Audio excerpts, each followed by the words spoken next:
கதையோடு கதைக்கலாம் வாங்க. நான் உங்கள் சுபாஷினி.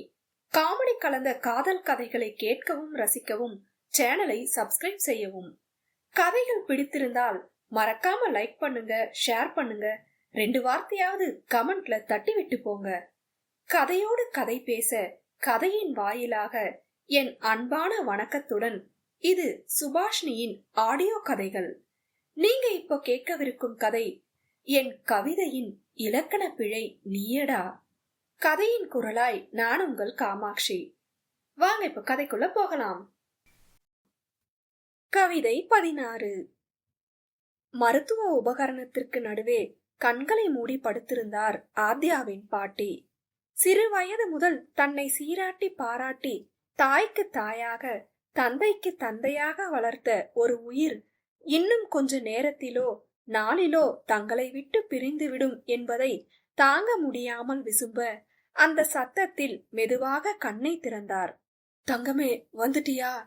எங்க உன்னை பார்க்காம இந்த கட்டை சாஞ்சிருமோன்னு உசுர கையில பிடிச்சு வச்சிருந்தேன் என்று சிரமப்பட்டு பேசினார். அப்படியெல்லாம் சொல்லாதீங்க பாட்டி, உங்க கொள்ளு பேரம் பேத்தி பார்த்துட்டு தான் போவீங்க என்றான் மகள். கண்ணீரோடு அவனை அவள் பார்க்க அவள் கையில் அழுத்தம் கொடுத்து பேசுமாறு செய்கை செய்தான். இதுவரை தன் பேத்தியின் கண்ணில் பார்த்திராத ஒரு வலியை கண்ட முதிர்ந்தவளுக்கு ஏதோ சரியில்லை என்று புரிந்தது. இன்னும் கொஞ்ச நேரம் மட்டுமே தன் உயிர் இருக்கும் என்று அறிந்திருந்தவர் சுருங்கிய கைகளால் மகளின் கைகளை பிடித்து, என் பேத்திய கைவிற்றாத கண்ணா, அவளுக்கு இப்ப இருக்க ஒரே ஆதரவு நீ மட்டும்தான். கல்யாணத்துக்கு முன்னாடி அவளோட மனசுல ஏதாவது இருந்திருக்கலாம், ஆனா இப்ப நீ அவளை விட்டு போயிடுவியோன்னு ஒரு பயம் அவளோட கண்ணுல தெரியுது என்றார் 3 தலைமுறை கண்ட அனுபவசாலி. அவரது பேச்சு அதிர்வை கொடுத்தாலும் இருவரும் ஒரே மாதிரி தங்களுக்குள் எந்த பிரச்சனையும் இல்லை என்று கூற வாய்விட்டு சிரித்தார் ஆத்யாவின் பாட்டி. எதுவும் இல்லைன்னா எனக்கு சந்தோஷம்தான் என்று பேசியவர் சிறிது இடைவெளி விட்டு மீண்டும் பேசினார். தங்கம், பேராண்டி உன்னை நல்லா பார்த்துப்பான்னு எனக்கு நம்பிக்கை இருக்கு. நீயும் நம்பு. அத கல்யாணம் ஆனதுமே எல்லாமே சரியா நடந்துராது. எல்லாத்துக்கும் காலமும் நேரமும் வேணும். எடுத்தோம் கவுத்தோம்னு முடிவு எடுக்காம 2 பேரும் ஒரு தடவைக்கு 2 தடவை பேசுங்க. முக்கியமா விருப்பம் இல்லாத ஒரு விஷயத்த இன்னொருத்தர் மேல எந்த நேரத்திலையும் திணிக்காதீங்க. அதே போல உங்க 2 பேர் இல்வாழ்க்கையில 3ஆம் மனுஷனை தலையிட விடாதீங்க என்று ஆத்யாவிடம் ஆரம்பித்து இருவருக்கும் பொதுவாக முடித்தார். எதுவும் பேசாமல் ஆத்யாவின் கைகளை பிடித்து, நீ நல்லா இருப்ப தங்கம், பயப்படாத. நான் இல்லைனாலும் என் எண்ணம் எல்லாம் உன்கிட்டதான் இருக்கும் என்று முடிக்கும் முன்னே அவரது உயிர் இம்மண்ணுலகை விட்டு பிரிந்திருந்தது. அவரது உயிர் கண் வழியே பிரிந்ததை பார்த்தவள் சிலையாக சமைந்து போனாள். அழக்கூட தோன்றாது தனக்காக இறுதி மூச்சு வரை யோசித்த உயிருக்கு தான் கடைசி வரை எதுவும் செய்யவில்லையே என்று அவள் மனம் அடித்து கொண்டது. அவளை அழைத்து வெளியே வந்தவன் வாசலில் நின்ற தாதியிடம் கூறி தங்கள் குடும்பத்தாரிடம் கூற கூக்குரலிட்டு அழுதனர் அபிராமியும் தேவியும். காஞ்சனாதான் நிலைமையை புரிந்து இருவரையும் வெளியே அழைத்து சென்றார். மகளின் அப்பா ராம்குமார் வீட்டிற்கு உடலை எடுத்து செல்ல ஏற்பாடு செய்ய சென்று விட்டார். ஆத்யாவின் தந்தை தனது மச்சான் நந்தகுமார் உதவியுடன் உறவினர்களுக்கு அழைத்து செய்தி சொன்னார். ஆத்யாவும் மகளும் உள்ளே சென்றபோது இருந்த சூழ்நிலை முற்றிலும் மாறியிருக்க இருவரும் தனித்து விடப்பட்டனர். மகள் தாரிக்கு அழைத்து நிகழ்வை கூற 1 வாரம் அலுவலகத்திற்கு விடுப்பெடுத்து அருகில் இருந்தவளை பார்த்தான். கண்களில் நீர் நிற்காமல் வழிந்தபடி இருக்க அவளோ எதையோ இலக்கின்றி வெறித்து பார்த்து கொண்டிருந்தாள். தனது மனம் வலித்தாலும் அவளை இப்படியே விட முடியாமல் அவளிடம் சென்று தோளை தொட பசுவை கண்ட கன்றுவை போல் அவன் தோளில் சாய்ந்து கதறினாள். மாமா, பாட்டி செத்ததுக்கு நான் தானே காரணம். இந்திர பத்தி அவங்களுக்கு தெரியும் தானே. நான் நல்ல பொண்ணு இல்லையா? 2 பேருக்குமே துரோகம் பண்ணிட்டேனா என்று வாய்விட்டு கத்தி அழுபவளை பார்க்க மனம் கனத்தது மகிழ்வேந்தனுக்கு. தியா, லூசு மாதிரி உளறிட்டு இருக்காத. பாட்டிக்கு ஏற்கனவே உடம்பு சரியில்லை, அதான் அவங்க நம்ம எல்லாரையும் விட்டு போனாங்க. உன் மேல எதுக்கு எல்லா பழியும் போட்டுக்கிற?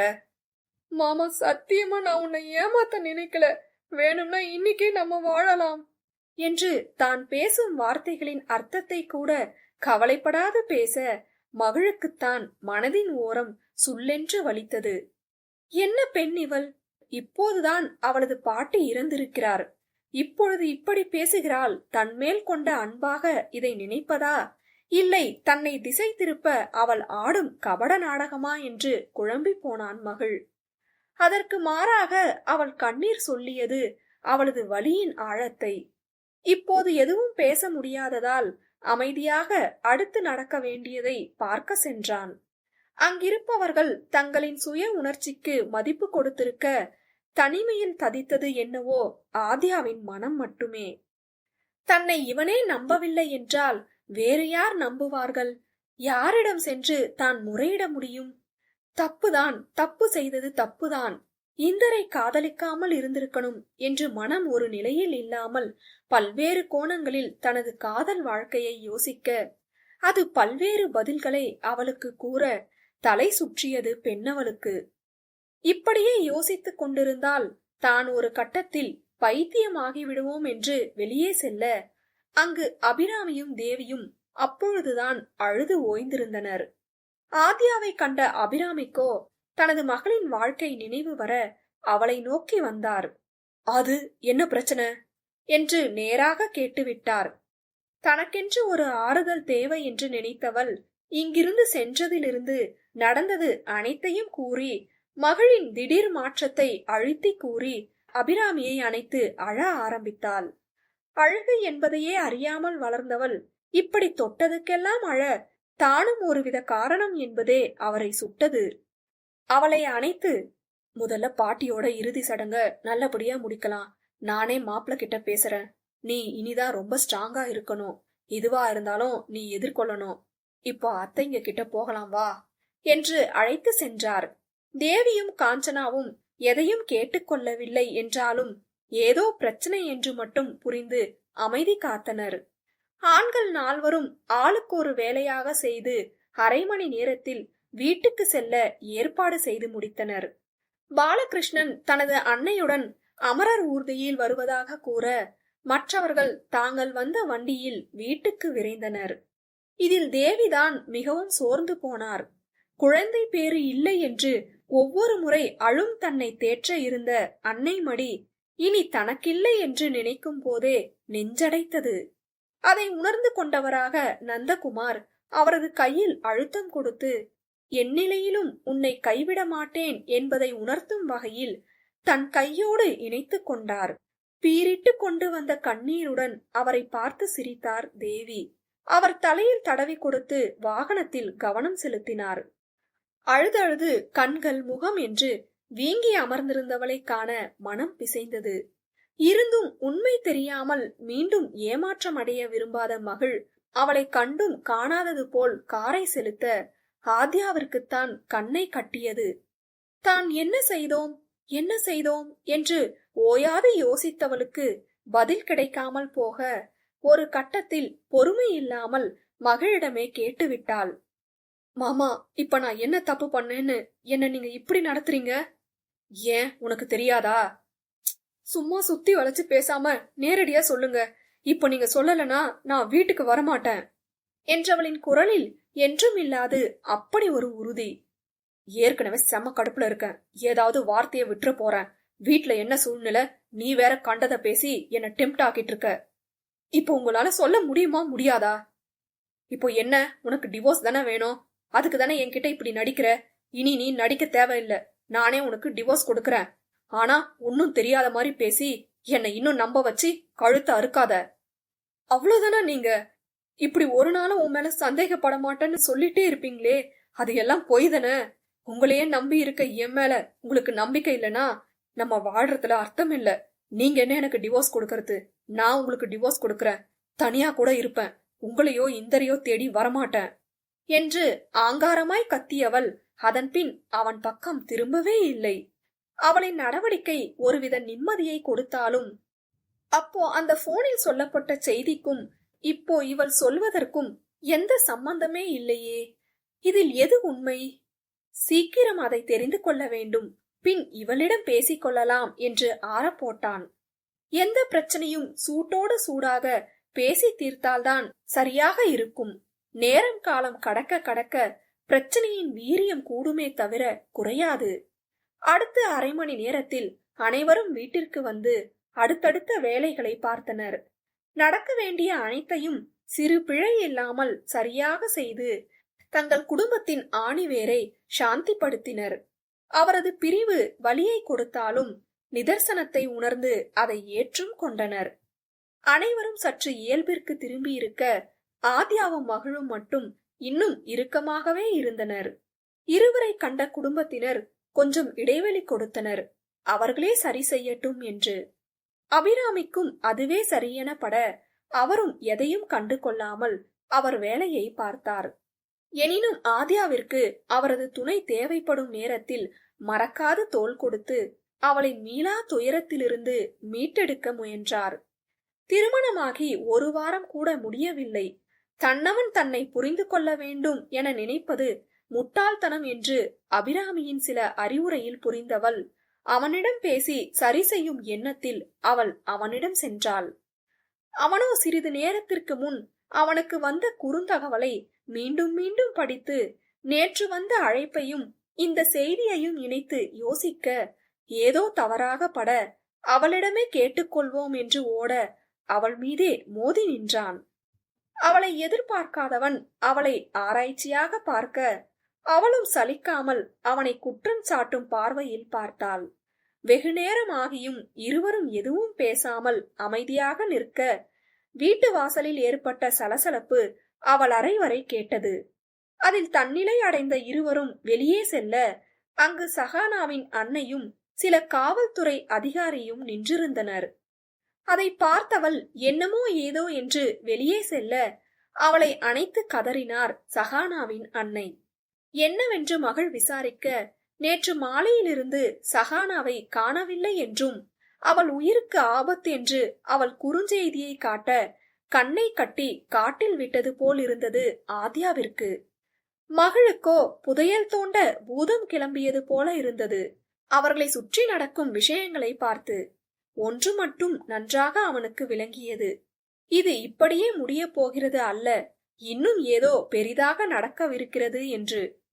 எப்போ சஹானாவை கடைசியாக பார்த்தார்கள்? அவளிடமிருந்து ஏதாவது அழைப்போ செய்தியோ வந்ததா? காதல் ஏதாவது இருக்கிறதா? அவளை ஒருதலையாக யாராவது காதலித்தார்களா? அவள் எதிரி யார் என்று சில பல கேள்விகளை கேட்ட இன்ஸ்பெக்டர் இருவரின் அலைபேசி எண் முதல் அனைத்து சமூக வலைத்தளத்தின் முகவரிகளை சேகரித்து சென்றார்.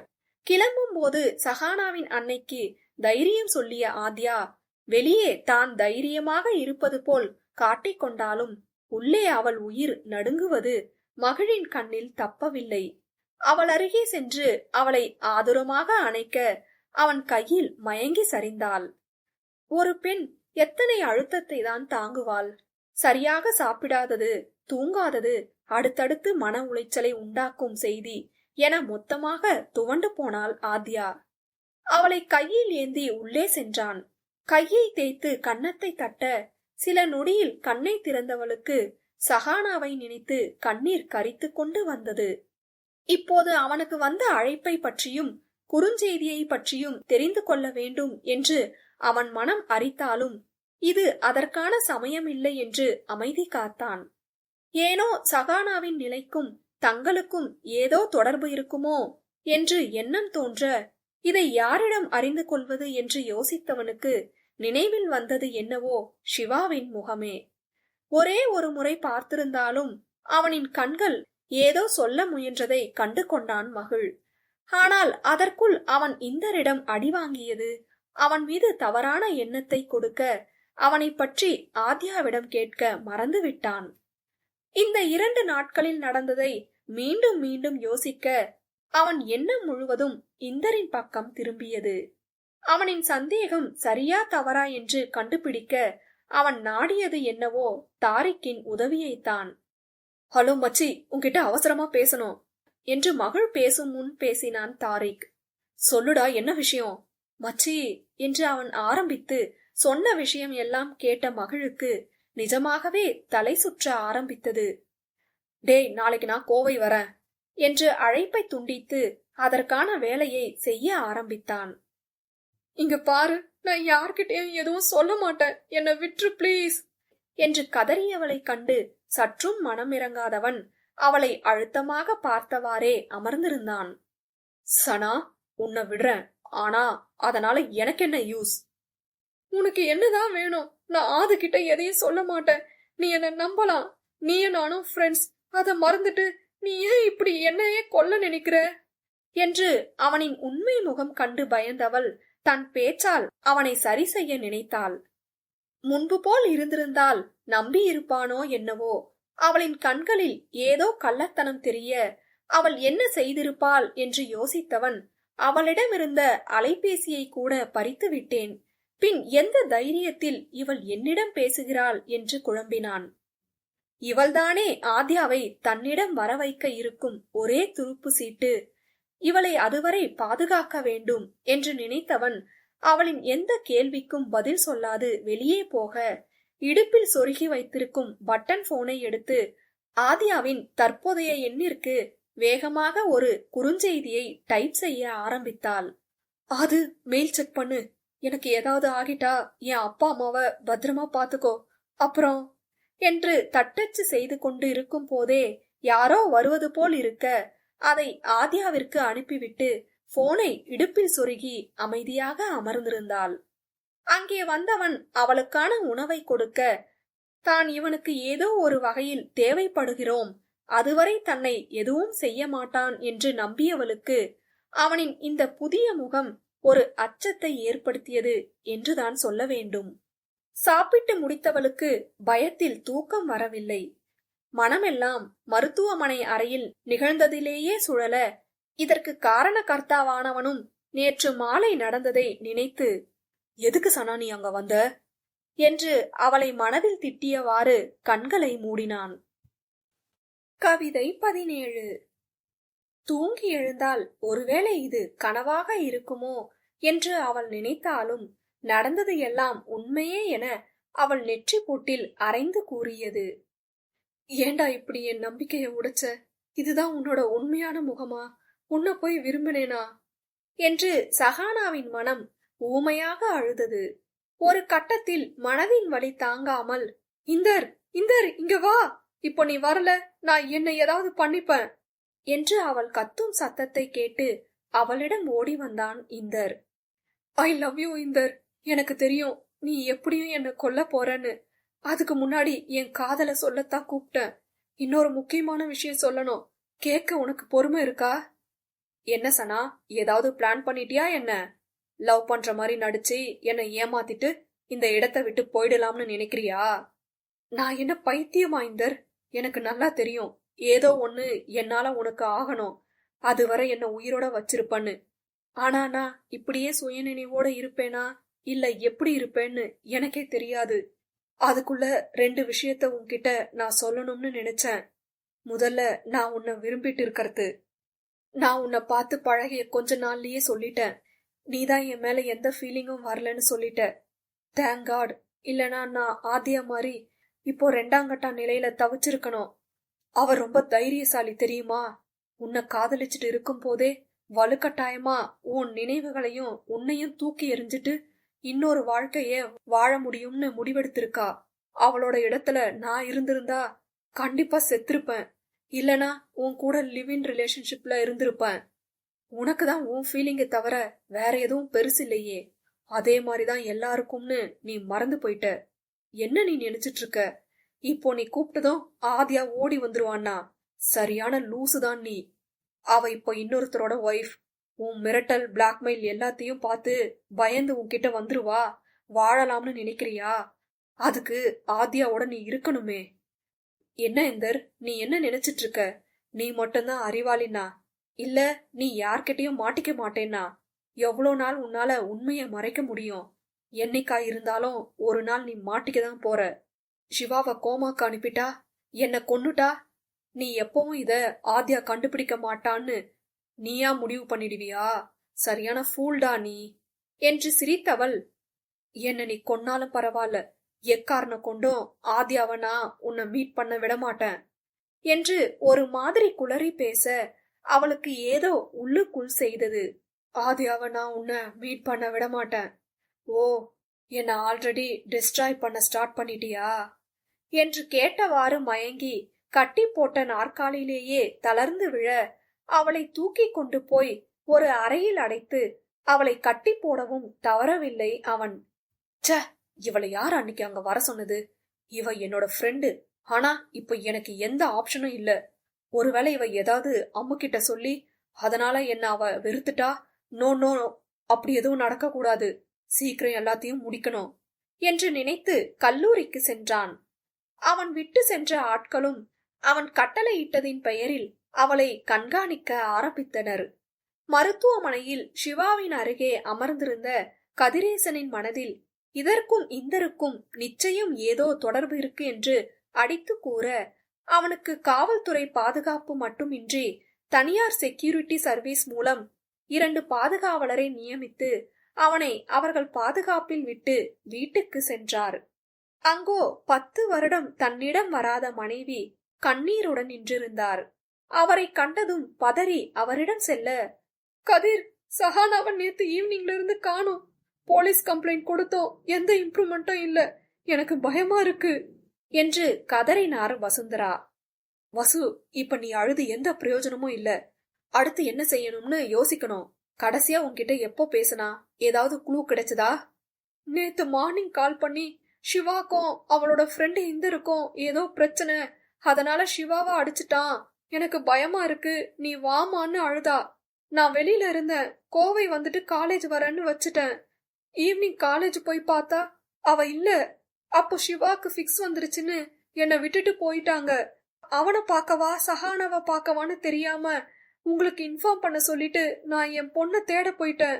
பக்கத்துல எங்கேயாவது போயிருப்பான்னு வெயிட் பண்ணி பார்த்தேன். ஆனா மணி ஆக ஆக எனக்கு பயம் அதிகமாகி பக்கத்துல போலீஸ் ஸ்டேஷன் போய் கம்ப்ளைண்ட் பண்ணி ப்ராசஸ் பண்ண ஆரம்பிச்சேன். கண்ணை கட்டி காட்டுல விட்ட மாதிரி இருக்கு. எதுக்காக உங்களை விட்டு போனேனோ, இப்ப தனியா போயும் என்னால அவளை பாதுகாக்க முடியல என்று கதறினார். நான் பாத்துக்கிறேன், நீ ஹாஸ்பிட்டல் போய் சிவா கூட இரு. நான் சஹானாவை கண்டுபிடிச்சு உன்கிட்ட கூட்டிட்டு வரேன். பெத்த மனம் என்னதான் வேண்டாம் என்று எட்ட நிற்க வைத்தாலும் தாய்மை உணர்வை கட்டுப்படுத்த முடியுமா? அவள் தள்ளி போனாலும் தனியாக சந்தித்து தன்னிடம் பாசத்தை பொழியும் மகனை அந்த நிலையில் பார்க்க முடியுமா என்று தவித்தார்.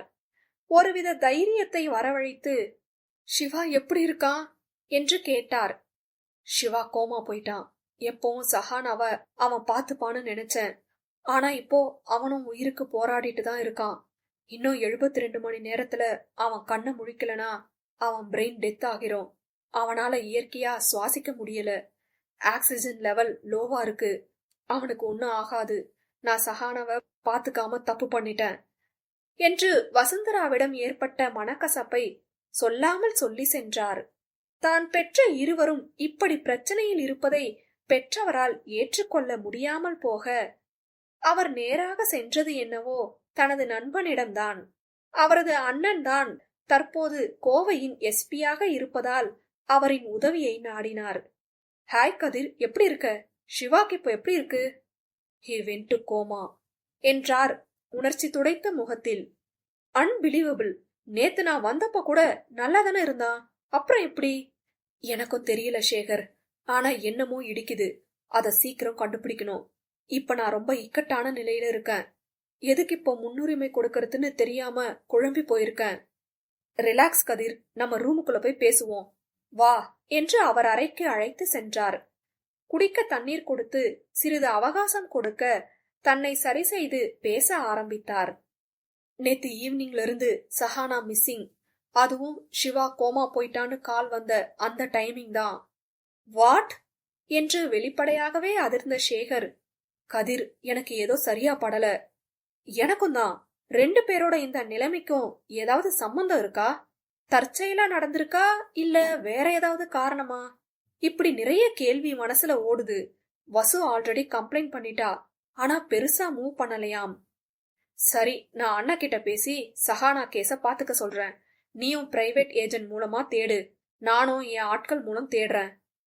சரி சேகர், நான் ஹாஸ்பிட்டல் போய் சிவாவை பார்த்துட்டு ஆபீஸ் போய் அண்ணாவை பாக்குறேன்.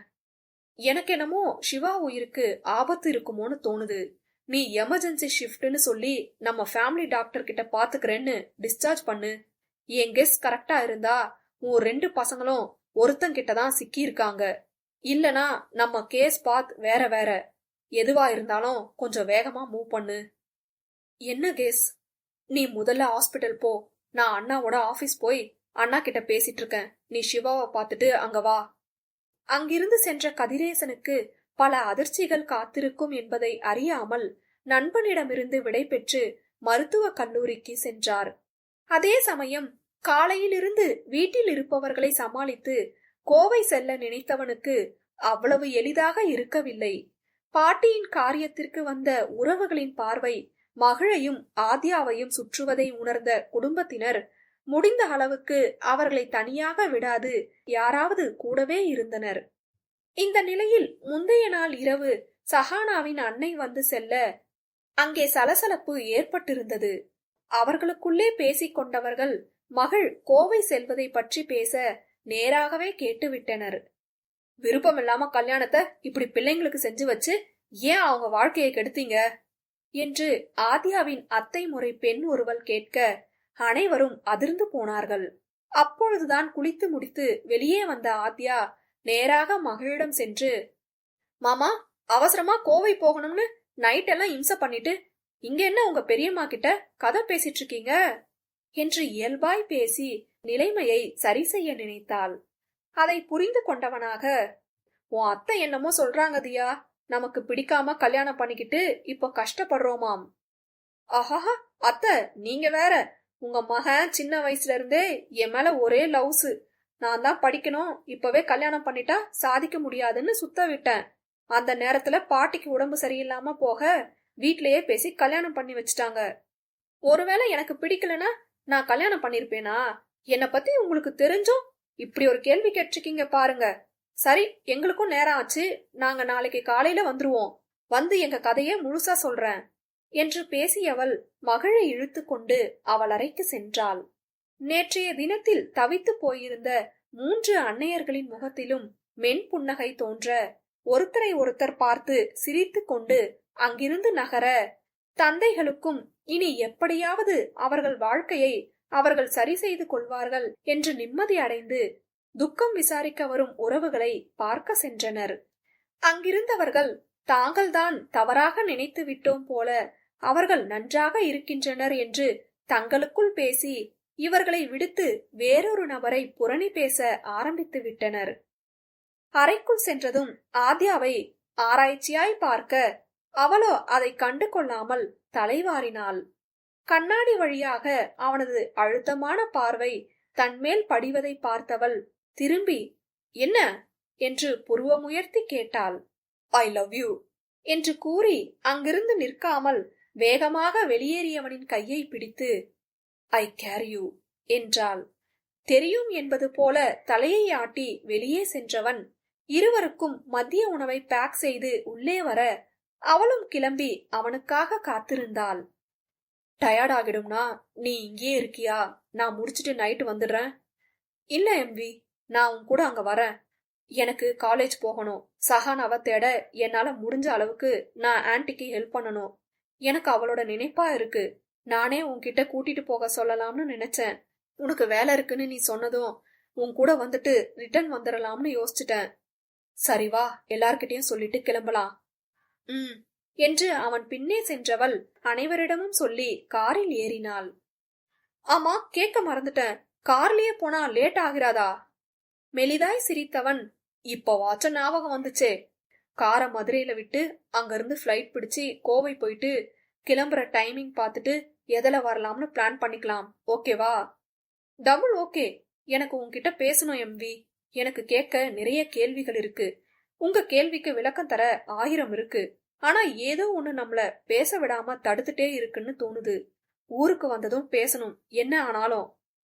தியா, நானும் உனக்கு சில விஷயம் சொல்லணும். ஆனா அதையெல்லாம் எப்படி எடுத்துப்பன்னு தெரியல.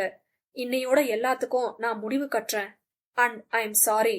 என்று அவள் நெற்றியில் இதழ் பதிக்க கண்ணை மூடி அந்த முத்தத்தில் லயித்தாள். சில நிமிடங்களில் ஏர்போர்ட்டை அடைந்து அவர்களுக்கான விமானத்தில் ஏறி அன்பாக பார்த்து கொண்டனர். இருவருக்குள்ளும் பேசி தீர்த்து கொள்ள பல விஷயங்கள் இருந்தாலும் இந்த தனிமையை கெடுத்து கொள்ள விரும்பவில்லை. தன்னை விட்டு சென்ற பொக்கிஷம் மீண்டும் கையில் கிடைத்தது போல அவள் கையை விடாமல் பிடித்திருக்க அவன் இடுப்பை கிள்ளி, யோ மாமா, நான் என்ன பிளைட்ல இருந்து டைவ் அடிக்கவா போறேன்? எதுக்குடா என் கையை விடாம பிடிச்சிருக்க? சின்ன வயசுல இருந்தே உன் மேல ஒரே லவ்ஸ், அதான் என்றான் அஸ்கி வாய்ஸில்.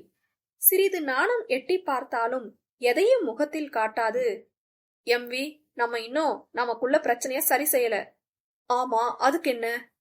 வெளிப்படையாக தலையில் அடித்து கொண்டவள் அவன் கையில் கிள்ளி, தள்ளியே இரு, நானும் உன் மேல கோபமா தான் இருக்கேன். என்ன நீ புரிஞ்சுக்கலன்னு. ஃபர்ஸ்ட் புரிஞ்சுப்போம், அதுக்கப்புறம் தெரிஞ்சுக்கலாம். அடியே சரவடி, எப்படி சரியான அந்த அழுமூஞ்சி ஆதியா எங்க போனா? ஓய், நான் எங்க போனேன்? நானெல்லாம் சமத்து பொண்ணாதான் இருந்தேன். நீதான் பைத்தியம் புடிச்சு அலையிற. நம்ம வீட்டுக்கு போய் வேப்பில அடிச்சு சரி பண்ணிடுறேன். என்னடி இப்படி இறங்கிட்ட? உனக்கெல்லாம் அமைதியான ஆதியா சரி வரமாட்டா. அதிரடி தியாதான் சரி. நாளைக்கு காலையில வர என்னோட எனிமி நீ. சோ தள்ளி இரு என்று அவனை தள்ளி அமர்ந்தவளை பார்த்தவனால் அவளை ரசிக்காமல் இருக்க முடியவில்லை. இருந்தாலும் வேறு வழியில்லை. அவனுக்கும் அவளுக்கும் பேசி முடிக்க வேண்டிய விஷயங்கள் இருக்க அதை எப்படி சரி செய்வது என்று யோசித்தவாறு பயணத்தை தொடர்ந்தான். கண்ணை மூடியிருந்த ஆத்யாவிற்கு மனதிற்குள் அத்தனை பயம். இயல்பாக இருப்பது போல் மகிழிடமும் குடும்பத்தினரிடமும் காட்டிக்கொண்டவளுக்கு காலையிலிருந்து மனம் ஒரு நிலையில் இல்லை. நினைக்க கூடாது என்று நினைத்தாலும் மீண்டும் மீண்டும் இன்று காலையில் நடந்தது நினைவிற்கு வர மனம் படபடத்தது.